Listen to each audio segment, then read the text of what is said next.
My name's Sandra Bearnson, and I've been with DRAC since, what, 2016, I believe. There you go. So today for our interview, I'll be asking a series of questions about your experience with disability activism in Utah. We have a full hour for the interview, so feel free to share stories in as much detail as you can remember. Okay. First off, you kind of already addressed this. You've been involved in the disability activism community for, that's 5 years now? Yeah. Okay. During those years, what were some of the ways that you were involved with DRAC and with disability activism here in Utah? Oh, going to the meetings every month. And then I went on a few trips to Washington, D.C. and to Denver, Colorado. Can you tell us how you learned about DRAC? What first brought you into the group? Well, I lived in senior housing in West Valley, and they had, DRAC came to our clubhouse and invited us all to come over and see what it was all about. And when I seen what it was about, I got really interested. I thought, that's a good thing. Yeah, what was it that most interested you about DRAC? What was different about them? Because it helps people. Yeah. Yeah. And that's important to you? Yeah, people's rights. Disabled rights. That's a big thing. Yeah. What has your experience with disability been? Have you had a lot of experience with disability? I've had a little. My daughter was disabled when she was born. She had muscular dystrophy, and I tube fed her for about a year in her first year of life to keep her alive. So you've really been working with disability since before the ADA was passed. Yes. What was that like, raising a child in the days before the ADA? Well, it was scary. You know, to be told that your daughter was going to die by the time she reached a year old, it was real scary.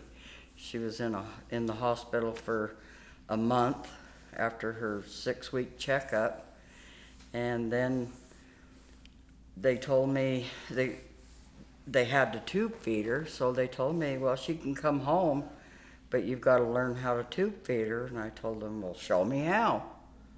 So they showed me how, and she got to go home, and then she went back in for another week, and they told us that she wasn't going to make it because of what she had. It was called Werning-Hoffman. And they said kids, if she did live, she'd live to about 8 years old, and that she'd be in a wheelchair. And, you know, it scared me. I spent that first year of her life petrified, worried that she just wouldn't wake up one day. But amazingly, they said it was a miracle. When she was 1.5 years, 2 years old, she started eating on her own, and then she started standing. And you know, they said, oh, it's your imagination. And I told them, no, she's drinking a bottle. And she's standing up. And so sure enough, you know, she just fooled them all. So your experience is that disability isn't necessarily the death sentence a lot of people think it is. That it's not, it doesn't always have to be a negative. True. Yeah. With hers, I took her in, and they done a few tests on her, and the tester, the doctor that tested her, he says, well, she's all right, she's okay, her muscles are fine. Because they stuck needles in her legs, and the machine went, and that proved that she had her muscles. And she lives today. She's in her 50s. She's got 4 kids and about 10 or 12 grandkids, which are my great-grandkids. And So she's a success. yes, she is. Are you proud of her? Yes, I am. That's where I've been in Vernal, helping her build a chicken coop and putting the horse out in the back pasture. Because when she moved in there was the fence needed to be fixed. So we put the horse in the yard. So we're the neighbors that have the yard pony. Yeah. Can we just drop the piece of paper on the ground? Just sometimes you touch it, I hear it a little bit. Oh, okay. Perfect. Thank you. Okay. So do you think there's a way to go in our healthcare system to really understand disability? Does our healthcare system adequately take care of people with disabilities? Well, I think they're trying. I think we've been working real hard to get people to be able to stay in their homes. And that's a big deal, because it's actually a lot cheaper to have someone come in, a caregiver, come in and take care of them every day and put them to bed at night if they, depending on their disability.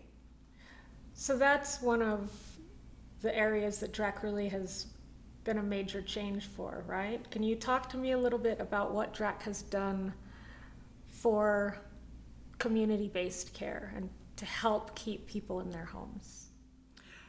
Well, we've protested a lot, gone on a lot of marches all over, especially in Washington, D.C. and in Denver and here.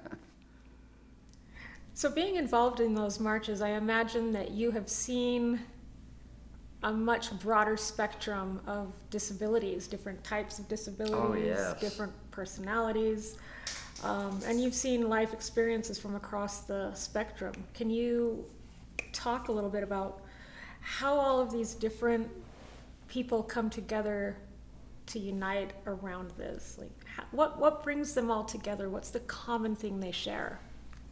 The disability, but they're all different disabilities. Like, there's people in wheelchairs. I mean, there's some people that you can't see the disability. You can't see it, physically. But there's other things besides physical disabilities. There's mental, and that's, a lot of people have that. And people think, oh, there's nothing wrong with you. You look okay. Yeah. So a misconception Yes. out there that a lot of people don't necessarily understand what it means to be disabled. Yeah. Mhm. And for you, what are some of the fondest memories you have of those actions when we'd go to DC, when we'd go to Denver? Do you remember any particular stories, or what was it that really struck you about those? Everybody being together, all for the same cause. And all these different disabled people, and that's quite a grueling trip to go there and do that march and go up to the capitals, and here's all these people that have disabilities, and they're doing it.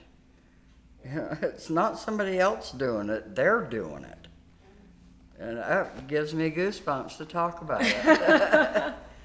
So what were these marches like? Like, how far would you walk? Oh, well, we would leave the hotel and then we'd go up to the Capitol or to another building. I think we're doing a few miles a day.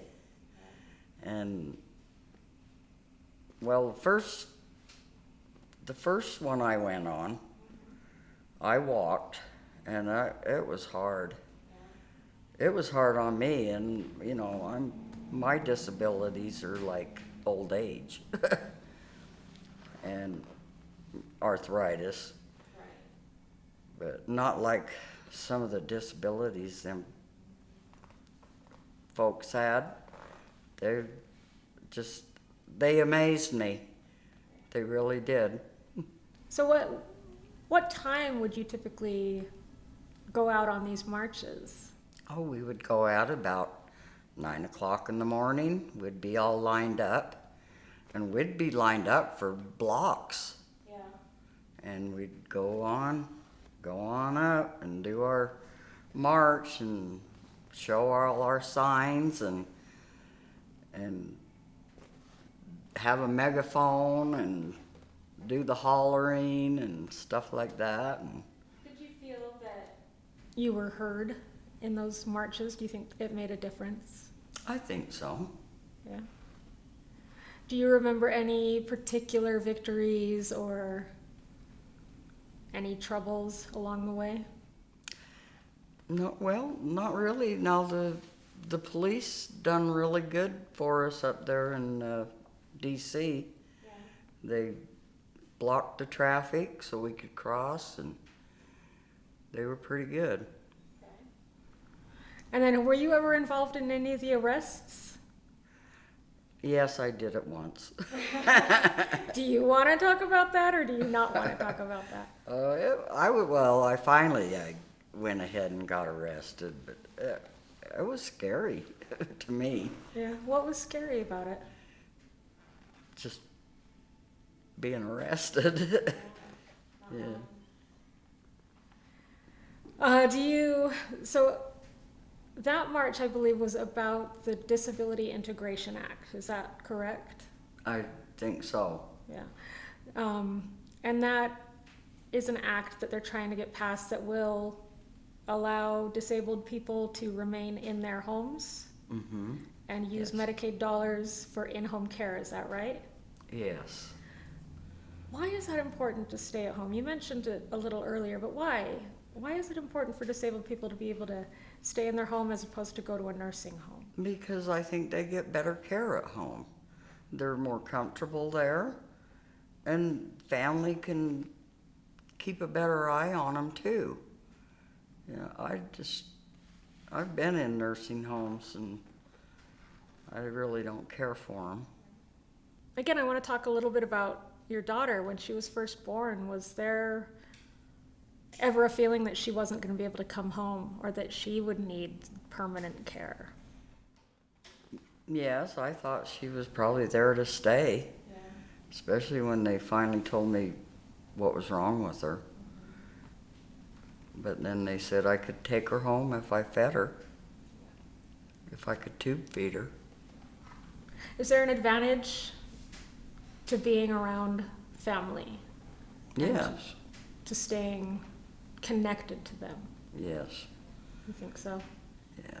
Mm-hmm. Yeah, like with her, I taught her, my mother-in-law, she had foster girls, and I taught some of them how to feed her.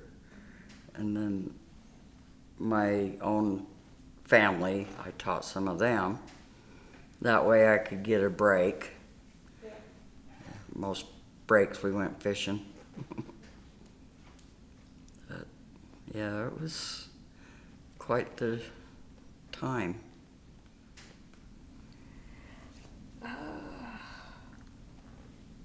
So can you describe a little bit, you kind of hit on it, talking about needing a break. Can you describe a little, what it's like to live with a disability, and how did you keep your daughter strong? How did you make sure that she felt good about herself and that she didn't just give up? She's still Well, here. What? I think it was just built into her. Yeah, Yeah, she's a goer. yeah. Yes. And she just never let anything stop her? No. But that has to have something to do with you. Yeah. Because I didn't give up. Yeah. I was going to feed her so she could stay alive. Now, with the passage of the ADA, did you see a big shift? Did things become easier for you and your daughter after the passage of the ADA, or? Well, she was kind of released from the doctors when she was about 5 years old. For the first 5 years of her life, we went to birth defects clinic at Primary Children's Hospital every Friday. But then when they finally did that test on her, they gave her a clean bill of health. So she didn't really have to deal with too much access issues growing up at all? No, she didn't. No. There was one time they tried to film her, and I couldn't understand why she was being so stubborn. Well, it was because she was in her underwear. They were trying to film her legs to see how she walked. And she refused. Yeah. But later, years later, she told me, Mom, it was because I was in my underwear. That makes sense. I'd like to talk a little about what it's like to work within a movement where so many members have different abilities and sometimes life experiences. So it seems like when we've gone to these events, we see people of all ages. We see, we even had little kids involved Yeah. in the event. Mm-hmm. What do you think is important to help children with disabilities? How can we help them, like your daughter, how can we help them process what they're going through with a disability? Oh, that's kind of a psychological thing. I really don't know what we could do. Give them some kind of counseling. That would probably help. Have you seen any strengths come out of the disability movement? What has surprised you about the disability activists that you've seen? Or how has it changed your perception of disability? Oh, well, I was amazed that there's so many people that do have disabilities. Yeah. So you didn't realize it was as rampant as it is? Yes. Yeah. And do you think that the ADA has made changes for those populations? I think so. We've made some progress. Can you think of any examples? Well, I know that when they got the buses to help disabled people in wheelchairs, and that's quite an accomplishment. Yeah, you're referring to the Clear back in the accessible 90s. UTA. You were not with Drac at that time. No, right? I wasn't, but boy, I heard a lot about it. Tell me some of the stories you heard. Oh, about them going and laying on the steps on the bus and just laying there. They wouldn't move. The bus was stopped. They stalled traffic, rolled in front of the bus so they couldn't go nowhere. What do you think that helped show our community? That we needed some improvements. So it brought awareness.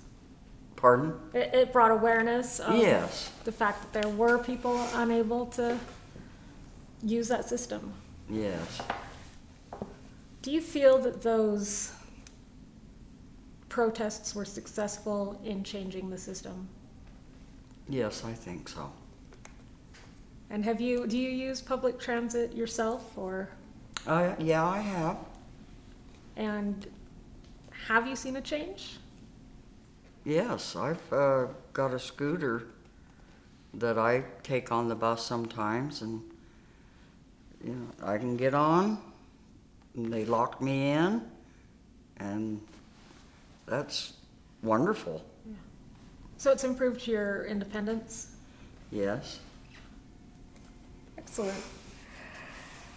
So I'm curious to know, you came along, joined DRAC, and you had a chance to work with Barbara Toomer, our founder. Yes.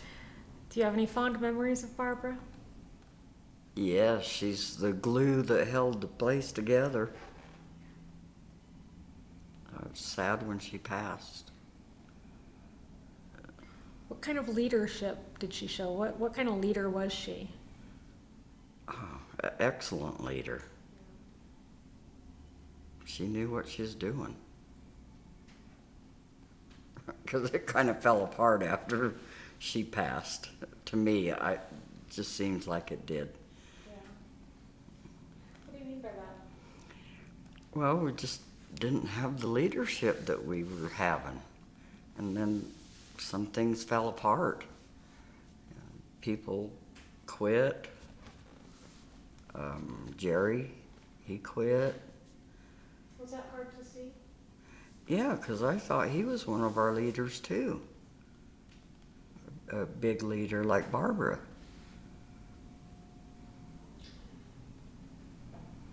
And what would you like to see DRAC do in the future? What do you think DRAC should become? How can we continue to honor Barbara's legacy? Gosh, I don't know.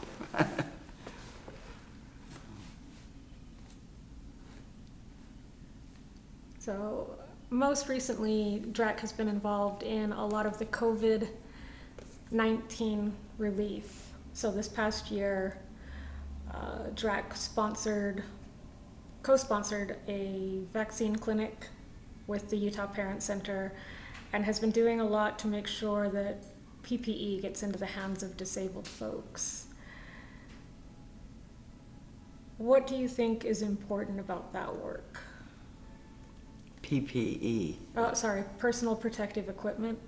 So handing out things like masks, making sure that disabled folks had access to masks, gloves, hand sanitizer. How did COVID change things for disabled people? I think it made them stay home more. I really haven't been too involved in it in the last year and a half. I just been isolating at home or in Vernal. Like all of us have. Yeah. Have you seen any change in attitudes toward people with disabilities since COVID? We've seen a lot of people come down with COVID and kind of experience for the first time what it's like to be sick. Do you think this has changed attitudes about disability? I think so. Yeah.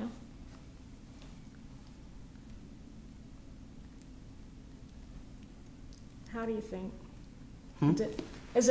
Are we learning more? I think so. I think people are more compassionate. Yeah. Have you found that to be true in disability spaces? That there's a tendency to look out for each other and Yes. there's an understanding? Yeah. So you were lucky enough to go on actions with Barbara when she was Yes. still with us. Do you have any stories about Barbara on the road? Like memories about? She's a trooper. Yeah. She had more get up and go than half of us. She did. She went, a half a week early before any of the rest of the group went. So she'd fly out to DC before the group? Yeah, to make plans for where everybody was gonna go to every day, and just helped she's on the committee to help plan it. How did it work when you went out there? Where would you stay? We'd all stay in the same hotel, and it was a nice time we had there. Yes. What was the feeling? Camaraderie. Camaraderie? Yes. So kind of like a family. Yeah. What were some of the various disabilities you saw when you were there? What? Oh, all kinds. There's a lot of people in wheelchairs or in scooters, and some couldn't eat, and some couldn't walk, couldn't feel their legs or anything. I know. How would it work? How would everyone get involved? They just went and lined up, and then McDonald's always gave us lunch. So you got fed? Yeah. Was it a hot meal? Oh, well, a hot hamburger, kinda. A little cold by the time it got to you? Yeah. I'm curious, with wheelchairs and mobility devices, I know there are a lot of times when these things break down. What would happen if somebody's wheelchair? Oh, there were a few breakdowns, and then they had I think a bus or something that would come, and they would take them back to the motel and try to get them fixed up. I see. How long would you all be out on these actions? Well, 9? From about 9 in the morning, and sometimes we didn't get back until dark. Yeah. And you feel it did make a change? I do, yes. If Barbara was here today, what do you think she would like to see moving forward? What change would she still want to see?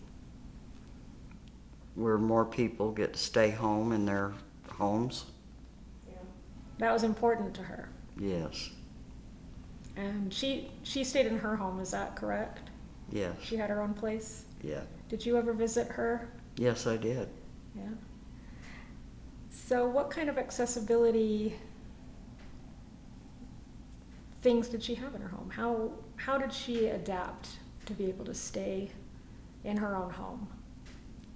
Well, she had ramps going in, and she had a caregiver come, and she'd go out and get on the bus in her wheelchair. Did she ever let anything stop her? No. I don't ever remember her missing a meeting. Really? Yeah.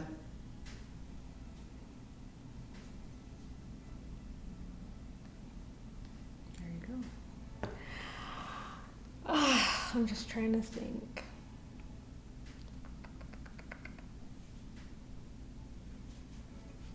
Are there any other topics that we haven't talked about that you want to touch on? I don't know. What would it take to have you come back to DRAC? COVID to get over with. Yeah. Mm-hmm. Do you miss the work? Yeah, I do. I don't know if are they doing GoToMeeting on computer or anything like that, or? Yeah, we've been doing Zoom. Yeah. See, now I have a computer, but getting it to work for me is another story. Yeah. So how did DRAC change your life? Has it made an impact? Yeah, it has. What would you describe that like?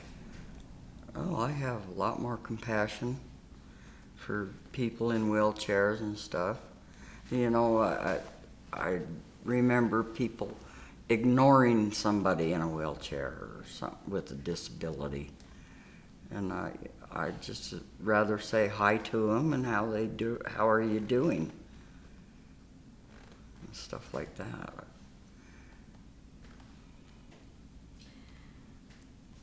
Are there further steps society needs to take to help people with disabilities, to bring more awareness? Steps? Yeah, where do we go from here? Just keep doing what we're doing and make people more aware. Any idea how to do that? Marches? Yeah, Yeah. just keep on, basically visibility, Yeah. getting out there, being seen. Mm-hmm. There you go. Have you learned a lot during your time with DREC? Yeah, I did. I'm a lot more compassionate too. Yeah. Anything else you've learned? Just keep on trucking. That's always been your attitude. I've noticed you were always the one that just kept going and had a positive attitude when we were out on actions. Yeah. Did the feel of the actions change when Barbara died? Oh. Yeah, it was a little sad. Yeah. And she was, up to her dying day, she was still fundraising. Yes, she was. I believe mean, she. She was at a meeting one week, and the next meeting we went to, or 1 month, and the next one we went to, she had passed. I mean, it's not like she got really sick or something. It's just like that. It's kind of Barbara, isn't it? She Yeah. decides to do something, she does it. Mm-hmm. Yeah. Yeah, I recall she was still in the hospital planning on going with us. We were going to be going just in a couple weeks. I think she died just a couple weeks shy of our action, didn't she? That final Yeah, day? the one in Denver. Uh-huh. Yeah. Yeah. And still fundraising from the hospital bed, wasn't she? Well, Yeah. all right. I don't know if we have much more. Anything else you have to? It's really good to see you. It was really a good experience to go on those trips to the actions. Did you ever stay longer after the actions were over? No, but I thought about it. Yeah. Because I kind of wanted to go see my cousin's name on the Vietnam Memorial. Uh-huh. But it just never had time. Yeah. I know. Yeah, we stayed pretty busy. I remember some of the actions. We were there at 6 a.m. We'd be up and. Yeah, there was some of them we had to leave early. The one that we went clear over to another town. We rode the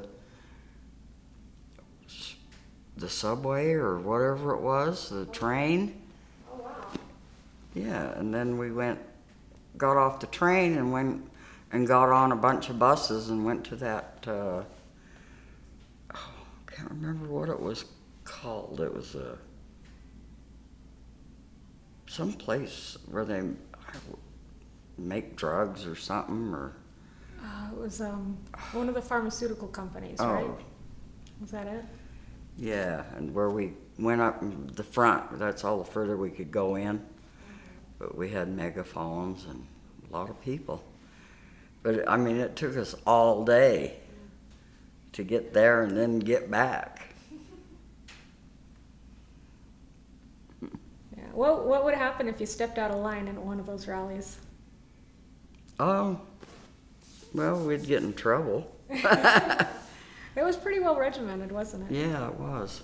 I remember they wanted to make sure that there was no gap in the line ever. Oh, yeah. Right.